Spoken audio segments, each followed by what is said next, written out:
როგორ გითხარ? თუ რაღაცას საკმარისად მნიშვნელოვნად ვთვლი, გამორიცხულია რომ არ გააკეთო. ხო. მოგესალმებით. ეს არის პოდკასტი თანამედროვე მერხი, მე მისი წამყვანი ანა ვარ და დღეს ჩემთან ერთად არის ანი. ჩვენი დღევანდელი პოდკასტის თემა იქნება ჩვევების ანატომია. როგორ ფიქრობთ, ვერ წყვეტ ცუდ ჩვევებს, ცუდ ქმედებებს, მხოლოდ ნებისყოფის ხარჯზე? ამ ჩვევების მოგვარება მხოლოდ ნებისყოფის ხარჯზე ვერ მოგვარდება, რადგან მხოლოდ ნებისყოფის არ ქონა არ განაპირობებს ამას, არამედ გარემო პირობები. კი. ზოგჯერ ხან შეუძლებელიც არის რაღაც ჩვევის აღმოფხვრა, იმიტომ რომ ჩვენ გარშემო ისეთი ადამიანები არიან, ისეთი გარემოა, რომ იძულებული ხარ, რომ ის ჩვევა, ასე ვთქვათ, ისევ განაგრძოს. რამდენად დიდია, როგორ ფიქრობ, გარემო პირობები ჩვენს ქცევებს, რამდენად დიდად ახდენს გავლენას ისინი? ჩემი აზრით ძალიან დიდ გავლენას ახდენს ქცევების ჩამოყალიბებაზე გარემო, რომელსაც ყოველდღიურად ხვდებით. თუნდაც პრობლემები, გამოწვევები, რომლებსაც ვაწყდებით, ხდება ერთგვარად მიზეზი იმისა, რომ ადამიანს უყალიბდება ეს ქცევები. ხშირად არის ხოლმე, რომ ვთქვათ, ძალიან ბევრი ქცევით, იმ რამდენიმე ადამიანს გავხარ, რომლებთანაც უფრო ხშირი კონტაქტი გაქვს, ხო? შეიძლება ესენი იყვნენ მეგობრები, ოჯახის წევრები. და ესეთი რაღაც თეორიაც არსებობს, რომ შენახარ იმ 5 ადამიანის ერთობლიობა, ქცევების ერთობლიობა, რომლებიც შენთან ყველაზე ახლოს არიან. რაღაც კუთხით ჩემი აზრით მართალია, იმიტომ რომ არ მგონია ახლო ურთიერთობა გქონდეს ისეთ ადამიანთან, რომლის ჩვევებსაც არ იზიარებ, ხო? ან მიუღებელია შენთვის. ესე როგორ ფიქრობ, შესაძლებელია თუ არა ჩვევის შეცვლა გარემოს შეცვლის გარეშე? გააჩნია ჩვევას, მაგრამ ძირითად შემთხვევაში უმეტესად ამ გარემო პირობებიდან არის განპირობებული ის ჩვევები, რომელიც ადამიანს უყალიბდება. მაგალითად, თუნდაც საკვები, რომელიც შეიძლება რომ არ გინდოდეს რომ მიიღო, მაგრამ ხვდები რომ მაგიდაზე დევს და ამას ხედავ, რა თქმა უნდა, მე ის მარტივად გინდება, რადგან თვალში მარტივად საცემია შესაბამისად. და თუ ამ გარემო პირობების შეცვლი და იმ საკვებს დაუშვაცად მე დამალავ, რა თქმა უნდა, გონებას ავიწყდება და როცა ვერ ხედავ, გინდაც გახსოვდეს, ან გეზარება, ან უბრალოდ არ გინდა იმის მიღება. კი, ძალიან კარგი მაგალითი მოიყვანეს ფოტოშორის. ხშირად არის ხოლმე, რომ იმ ოჯახში, სადაც ჯანსაღად იკვებებიან, ბავშვებიც რატომღაც ჯანსაღი საკვებისკენ უფრო იხლებიან, ვიდრე არაჯანსაღი, მაგრამ ოჯახში, სადაც მშობლები ძირითადად არაჯანსაღ საკვებს მოიხმარენ, ბავშვებისთვისაც ჩვეულებრივი რაღაც ხდება და პირიქით ჯანსაღი საკვები ნაკლებად მიმზიდველად გამოიყურება მათთვის. რატო გვიზიდავს მავნე ჩვევები უფრო მეტად, ვიდრე კარგი დადებითი ჩვევები? მავნე ჩვევები ერთგვარი გამოსავალია, რომ იმ პრობლემებს და გამოწვევებს გავამკლავდეთ, რომელიც ყოველდღიურად გვხვდება და ამის საშუალებით ვიქმნით ერთგვარ კომფორტს, რომ ეს პრობლემები უფრო მარტივად მოგვარდეს. აი, ბევრისგან გამიგია მაგალითად, რომ სიგარეტის მოწევა მაშინ დაიწყეს, როცა დეპრესია ჰქონდათ მაგალითად. თითქოს იმ წუთას შველოდათ ეს. ამ დროს ერთ პრობლემას მეორე დაუმატეს, მაგრამ იმ წუთას თითქოს ისეთი ილუზია გექმნება, რომ პრობლემა მოაგვარა იმ წუთას და სინამდვილეში უფრო გართული, იმიტომ რომ ჯანმრთელობის პრობლემას დაიმატე. ფოტოშორის დღეს გითხულობდი, როდესაც მოკლე სიამოვნებაზეა ჩვენი ქცევები გაცვლილი, თუნდაც აი მაგალითად სიგარეტის მოწევა, ან ძალიან არაჯანსაღი საკვების მიღება, ან ზედმეტად დიდი დროის გატარება ინტერნეტში. ეს ჩვენს ტვინს აწვდის სწრაფ დოფამინს. დოფამინი გამოიყოფა ჩვენს ტვინში ძალიან სწრაფად.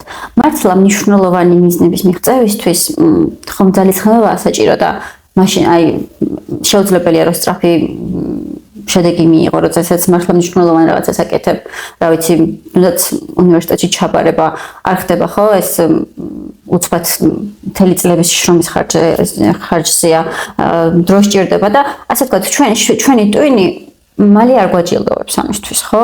მაგრამ როდესაც მაგალითად რაღაც გემრიელი შეჭამე, რომელიც არ იყო ჯანსაღი, მაგრამ შეჭამე, ან არასწორი გადაწყვეტილება მიიღე რაღაცაში, მაგრამ იმ წუთში მარტივი გამოსავალი ჩანდა.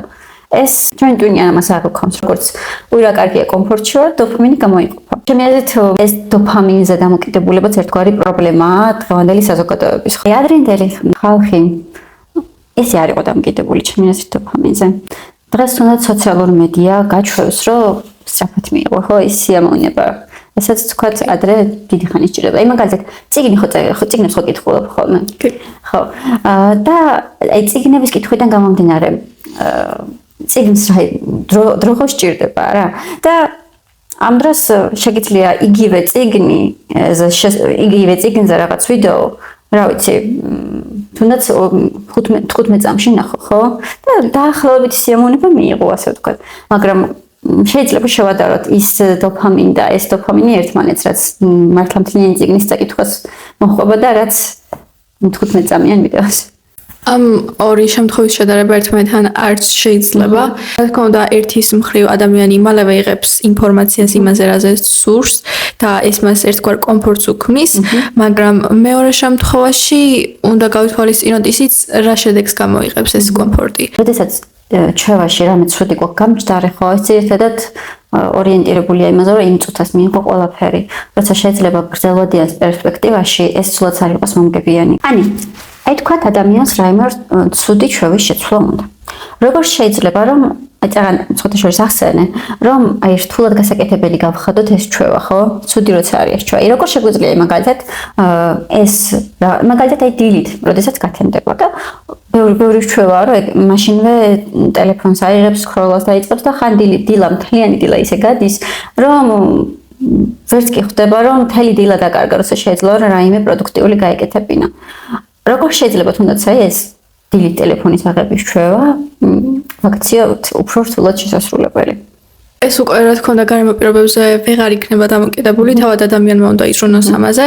თავიდან შეიძლება რაღაც გარკვეული დრო გამოყოს დილიდანვე, რომ ამ პერიოდის განმავლობაში ტელეფონი არ აიღოს. მე ეს დრო უფრო გაზარდოს და თანდათან ეს ჩვევა უფრო რთული გახდება მისთვის. ეს ერთ-ერთი გამოსავალია. კი. ანუ ნელ-ნელა შევამციროთ, რომ ეგეც ძალიან კარგი გამოსავალია კი. ასე ვთქვათ, შეიძლება, რა ვიცი, სხვა დავში დადოს ტელეფონი, საწოლის გვერდზევე არის, გვერდითვე არ იყოს, ხო, ეს ტელეფონი, რომ როდესაც თვალებს გააქრელს, მაშინვე ტელეფონი არ აიღოს, ანუ ახლა არ იყოს. ხოთა შორის ეს შეიძლება იგი მაშინაც მოხდეს, აი, როდესაც ადრე გინდა გაგვიძება და როდესაც მაგვიძერას აყენებ, ისე რთავ ზოგჯერ რომ ვერც იგებ, რომ გამორთე, ხო, ძილბურანში ხარ და ტელეფონი ისე გამორთე და მაგვიძერა ისე გამორთე, რომ ვერც მივხვდი. ხო, ესეც ერთ-ერთი კარგი გამოსავალია, რომ სხვა ოთახში დავდოთ ტელეფონი. ან მაგალითად, როდესაც გვინდა რომ ჯანსაღად ვიყვებოთ. კარგი რჩევა იყო, უნდა ვკითხულობდი, რომ რთულად მისაგნებ ადგილებს დადეთ ის არაჯანსაღი საკვები, ან საერთოდ თვალი რო ვერ ხედავთ, როდესაც რაღაცას თვალი ვერ ხედავს, არც გინდება, ხო? იქით კიდე როგორ გავხადოთ სასარგებლო ჩვევა მარტივად შესასრულებელი. აი მაგალითად გინდა რომ წიგნები მეტი იკითხო, ხო? თუ ეს წიგნები სადღაც გარდერობის თავზე ელაგება, რომლის ჩამოღებაც სულ დაგეზარება. რამდენად ლოგიკურია რომ ამ წიგნებს დაიკითხო? ფერანაირად არის ლოგიკური. თუ ახლა გვერდზე გიდევს წიგნი, რა თქმა უნდა, უფრო მოგინდება რომ წაიკითხო. მაგრამ ნუ ადამიანზეც არის დამოკიდებული, შეიძლება თავზე კეთოს, მაგრამ მაინც არ წაიკითხო.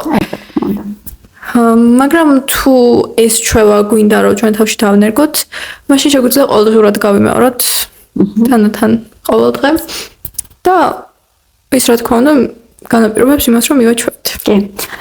ასევე კარგი იქნება თუ იმ ჩვევის დანერგვა რაც გვინდა რამე სასიამოვნოსთან თუ გავაიგივეთ, ან პარალელურად რაიმე სასიამოვნოს თუ გავაკეთებთ. აი მაგალითად შეიძლება ვიღაცას ვარჯიშის დაწყება უნდადეს და ამ დროს ძალიან უყვარს თან მუსიკის მოსმენა და ეს ორი ჩვევა გააერთიანოს. ერთი რომ ძალიან სასიამოვნო მუსიკას უსმენს და პლუს ვარჯიშობს, ხო? როდესაც რა ვიცი ისე მარტო ვარჯიშობ და გონებაში სულისაზრები გიტრიალებს რომ ვირა რთულია და ასე შემდეგ, ესე უფრო რთულია, მაგრამ თან პარალელურად სასიამოვნოს რომ უთავსებ, ჩემი აზრით კარგი ხდება. ან თუნდაც რა ვიცი სახლის ძალაგების დროს ბევრისგან გამიგია რომ მუსიკებს რთავენ, ხო, ნაკლებად რთული გასაკეთებელი ხდება. თან იმასაც უნდა იაზრებდა ეს ჩვევა რატომ გაქვს, რა არის შენი მიზანი, მაგალითად თუნდაც წიგნების შემთხვევაში რატომ კითხულობ, თუ შენ რაღაც მიზანი არ გაქვს და უშუალოდ უფრო განათლებული რო იყო და მეტი ზოგადი ცოდნა რო გქონდეს, თუ ეს არ გაქვს გაზრებული, გიჭირდება ამ ჩვევის ჩამოყალიბება. შეიძლება ადამიანები უბრალოდ ამბობენ რომ რაღაც ჩვევის შეცვლა უნდათ, მაგრამ რატო საერთოდ არ ფიქრობენ მაგაზე? ანუ მნიშვნელოვანი მიზეზი არა აქვს ამ ჩვევის შესაძლებლობა, თორემ აი მე სული მithქმელი ვარ ხოლმე, რომ თუნდაც ბავშვები რომ მეტყვიან ხოლმე, რომ აი დავალება ვერ დავწერე, ან ვერ მოვასწარე, ან ვერ გავიგე. რა თქმა უნდა შეიძლება ესეც მოხდეს, არ გამოვიცხავ, მაგრამ ძირითადი მიზეზი ის არის ხოლმე ჩემი აზრით, რომ საკმარისად მნიშვნელოვნად არ ჩათვალეს. თუ რაღაცას საკმარისად მნიშვნელოვნად ვთვლი, გამორიცხულია რომ არ გააკეთო. ხო ესეა. აი, რა ვიცი, თუ შენი სიცოცხლე იქნება იმ რაღაცაზე დამოკიდებული, ხო? ყველანაირად ეცდები რომ ეს ყველაფერი გამოგივიდეს. მაგრამ თუ მნიშვნელოვნად არ მიგაჩნია პირველივე დაბრკოლებაზე უკან დაიხევ. რატომ არის კარგი რომ კარგი ჩვევის ჩამოსაყალიბებლად ამ ჩვევისთვის საჭირო ნივთები ხელმისაწვდომ ადგილას იდოს. აი მაგალითად, აი ამ ბოლო დროს შენ რომელი ჩვევის ჩამოყალიბებაზე მუშაობ და რას აკეთებ? სადგიწყუია თქვა იმისთვის საჭირო ნივთები, ან რა ვიცი, ნებისმიერი რამ, რაც ამისთვის გჭირდება. მაგალითად, ცოტა ხანში მოგვს გერმანულის გამოცდა, რომელსაც ძალიან ნერვიულობ და ვცდილობ, რომ რაც შეიძლება მეტი დრო დაუთმო გერმანულის მეცადინეობას. ამიტომ საწოლის გვერდით ყოველთვის მიდევს სამეცადინო ტესტები, რვეული წიგნები, სიტყვები, რომლებიც დამეხმარება, რომ ამ კუთხით უფრო განვითარდე და კარგი შედეგებიც მივიღო. იმედი მაქვს, რომ შენ ისეთი კოჩარი გოხარ, რომ ყველაფერი გამოგივა. ანუ ზოგჯერ იმის სურვილი, რომ ყველაფერი 100%-ზე გავაკეთოთ, გვიშლის ხელს იმაში, რომ საერთოდ დავიწყოთ, ხო? მაგალითად, ან ყველაფერი ან არაფერი, ასეთი მიდგომა მიზანს უფრო გვეშორებს, ვიდრე გვაახლოვებს, იმიტომ რომ ხშირად შეუძლებელიც კი არა რაღაცა 100%-ზე გააკეთო. მაგრამ ჩემი აზრით ყოველდღე 1%-ის კეთება შესაძლებელია, თავსებით მიღწევადია. კი, რა თქმა უნდა, მასშტაბია ჩემ შემთხვევაშიც ესე იყო, როდესაც პირველად შევედი ჩოგბურთზე, რატომაც რა ვხედავდი, რომ ტურისტები რო ჩამოდიოდნენ თბილისიდან, თუნდაც ქართველები, რომლებიც ძალიან კარგად თამაშობდნენ, რატომაც მეგონა, რომ პირველივე შესვლაზე მეც ასეთი უნდა ყოფილიყავი და ჩემი თამაში საშუალოდ მაღიზიანებდა, მაგრამ რაღაც წარმოდგენა მე თანდათან შემეცვალა, როცა ჩემნაირ სხვა ადამიანებსაც შევხვდი და ვუმეგობრდი და კვირაში რამოდენიმე გაკვეთილის დასწრებით, რა თქმა უნდა, პროგრესიც შეიმჩნეოდა თანდათან და დღესდღეობით ესეთი წარმოდგენა აღარ მაქვს. აი, როდესაც უყურებთ ძალიან შემდგარ ადამიანებს ნებისმიერ სფეროში, ჩვენი თვალი ვერ ხედავს ამ ყველაფრის უკან რამდენი თუნდაც მარცხია, ხო?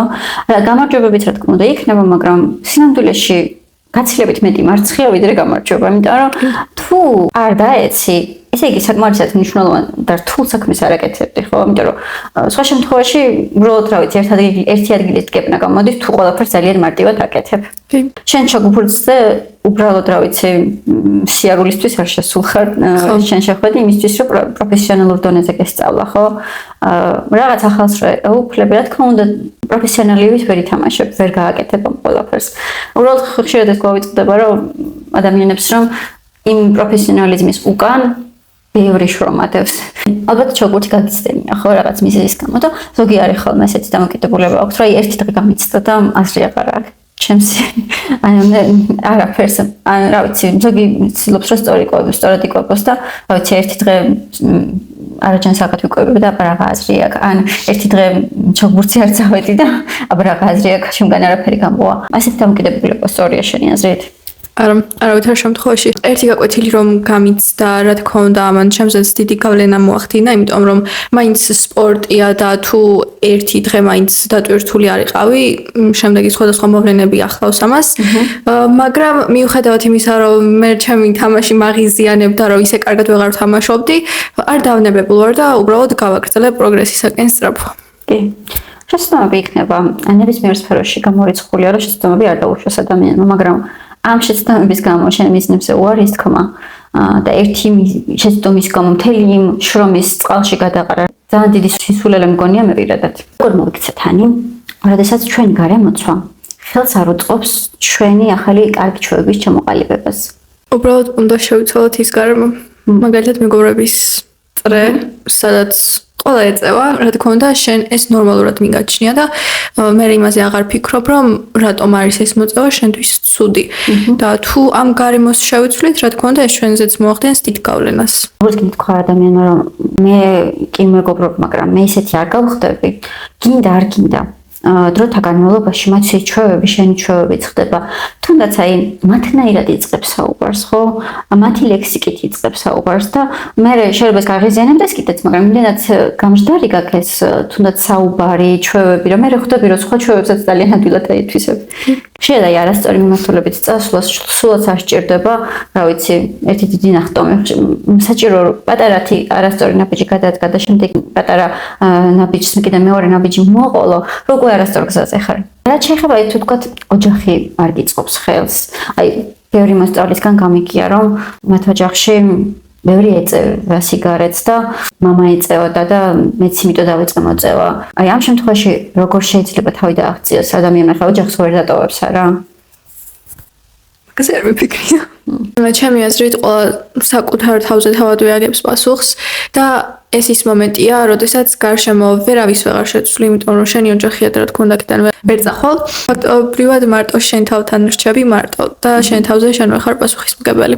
ისეთ გარემოში ცხოვრობ დღეს, რომ შეიძლება ითქვას, რა ვიცი, იდეალური ოჯახი არავის არ აქვს და ყოველთვის იქნება რაღაც ჩვევა, რაც შენს ოჯახში არ მოგეწონება, რაღაც ჩვევა მაინც იქნება ასეთი და იმ ჩვევის გამეორება რომ არ მოგინდება. და ამ შემთხვევაში ჩემი აზრით ძალიან მტკიცე გადაწყვეტილება, რომ უბრალოდ ის არ გინდა ვარკეთო ძალიან სწორია. და ყველას შეუძლია თუ იცით გადაწყვეტავს. ძალიან მშობელია, გიყვარს და ასე შემდეგ, მაგრამ არ არის აუცილებელი, რომ მისი ცუდი ჩვევები გაიზიარო. და დარწმუნებული ვარ, იმ ადამიანს კარგი ჩვევებიც ექნება, კარგი ჩვევებში რა თქმა უნდა მიუღებოთ ასეთ ადამიანებს, მაგრამ არ არის აუცილებელი, აი ზოგი თავს იმართლებს ხოლმე, რა ვიცი, აბა ესეთ ოჯახში გავიზარდე და ასე შემდეგ, მაგრამ არ არის ჩემი აზრით ეს გამართლება. კი, თუ ხვდები რომ ის ცუდი ჩვევაა, მაშინ ესე იგი ისიც იცი რომ ცუდია. და გამოსწორების შესაძლებლობაც არსებობს ამ შემთხვევაში. კი. ანუ შეიძლება თვითონ მშობელი ვერ შეცვალო და არც არის ეს ბავშვის მოვალეობა და არც უნდა იყოს ეს ბავშვის მოვალეობა, იმიტომ რომ მშობელი არის ზრდასრული ადამიანი, თვითონ აგებს თავის ცუდ კარგ ჩვევებზე პასუხს, მაგრამ ბავშვს შეუძლია რომ არ გაიმეოროს მშობლის თქვათ არასწორი საქციელი. აი რა ვქნათ მაშინ, როცა შედეგს მალევე ვერ ვხედავთ. თავიდან თითქოს ყველაფერს მოტივაციით იწყებს, ხო ესე არის. მთელი გულით ცდილობენ რაღაცა გააკეთონ, მაგრამ ხდება ის, რომ ერთ თვეში არ გამოდის ეს ყველაფერი. აი მაგ შემთხვევაში რა ვქნათ?